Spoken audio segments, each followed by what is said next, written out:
Hello hi అందరికీ welcome back to my channel. And ఈరోజు నేను రెసిపీలో వచ్చేసి అరటికాయ ఫ్రై చూపించబోతున్నాను. ఫ్రై అనేసరికి అందరికీ క్రిస్పీగా ఉండాలని ఎక్స్పెక్ట్ చేస్తారు, కాబట్టి మీకు ఫ్రై క్రిస్పీగా రావాలంటే అరటికాయని నేను చూపిస్తున్న విధంగా పీల్ చేసుకోండి.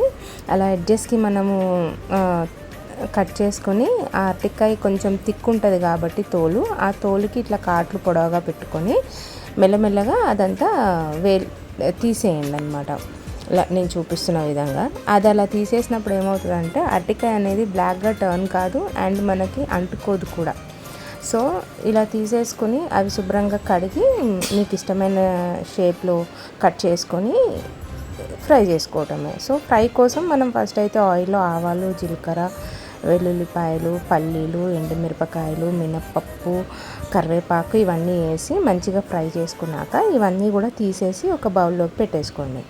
తర్వాత అదే ఆయిల్లో మీరు ఉల్లిపాయలు కాస్తంత పసుపు వేసి అవి వేగిన తర్వాత అరటికాయ ముక్కలన్నీ దాంట్లో వేసేసి ఒక 5 మినిట్స్ సిమ్ ఫ్లేమ్లో, మొత్తం ప్రాసెస్ అంతా కూడా సిమ్లోనే పెట్టండి.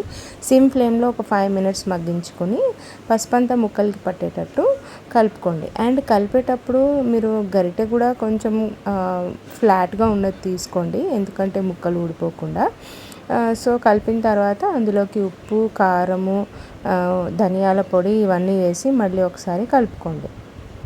ఇవి కలుపుకొని ఇంకొక 10 మినిట్స్ మగ్గించుకున్నాక మీకు ఇంకా ఆటోమేటిక్గా అది క్రిస్పీగా అవ్వడం స్టార్ట్ అవుతూ ఉంటుంది అనమాట. మీకు ఎప్పుడైతే బనానాస్కి ఆయిల్ కొంచెం కనిపిస్తుందో అప్పుడు మనం వేయించి పెట్టుకున్న పల్లీలు అవన్నీ కూడా వేసేస్తే అయిపోతుంది మన ఫ్రై రెడీ. సో మీకు ఇలా తుంచితే ఇరిగేటట్టు ఉంటుంది. లాస్ట్కి కొత్తిమీర గార్నిష్ చేసుకోండి. పిల్లలైతే ఇట్లా పీసెస్ వేసుకొని తింటారు, అంత బాగుంటుంది. So thank you.